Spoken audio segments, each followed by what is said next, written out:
ওনারা দেখুন গত 15 বছর জিয়া রহমানের ইতিহাস মুসিবেল নেই, তারা এন কোনো কাম না করে এটার বাকি নেই। এটা ইবা ছিল পার্ক, এবার বিপ্লব উদ্যান হিসেবে খ্যাত। এটা মানুষে ঘুরতো, মানুষের বিনোদন লাই থাকতো, মানুষ এবার ধারণ করতো। এটা দেখুন দে মার্কেট বানাই ফেলে, এটা বাণিজ্যিক কমপ্লেক্স বানাই ফেলে, এবং জিয়া রহমানের ইতিহাস মুসিবেল বিভিন্ন রকম প্রপাগান্ডা করছে। ইতিহাসকে এরকম না করে আজিয়া তদন্ত করে আগিয়ে দেয়।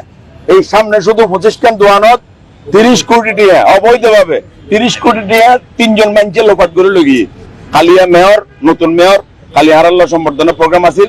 এটা হইয়ে 50 কোটি এবং আরোগ্য মার্কেট বানানো গেল। আমরা দেখেন যে স্ট্রাকচার নতুন করে এই তারা লুটপাট একটা মাফিয়া তন্ত্র সিটাঙ্গল্লাই দেশের উন্নয়ন তার কোনো মাথা ব্যথানো আছিল। বড় বাজেট টিয়া হতো না আইব হেন লুটকরণ যাইব ইয়ান করছি। আজিয়া হারার মেয়রেরা খালি হারা দাবি দিলাম যুব দলের পক্ষ যে চট্টগ্রামের এই বিপ্লব উদ্যান যেন বাংলাদেশের স্বাধীনতার স্মারক হয়, বাংলাদেশের ইতিহাসের বিপ্লব উদ্যান যেন সারা জাতি চিরস্থায়ী ভাবে স্মরণ করতে পারে। দরকার হলে স্থপতি অক্কল হতা হই আর বুদ্ধিজীবী অক্কল হতা হই এন একখান মডেল এটা উপস্থাপন হইব। বিপ্লব উদ্যান সারা জাতির কাছে উদাহরণ হিসেবে তাইব যেন আর জাতীয় স্মৃতিসৌধ আর শহীদ মিনার ইলেকশন স্থাপনা এটা তৈরি করবো।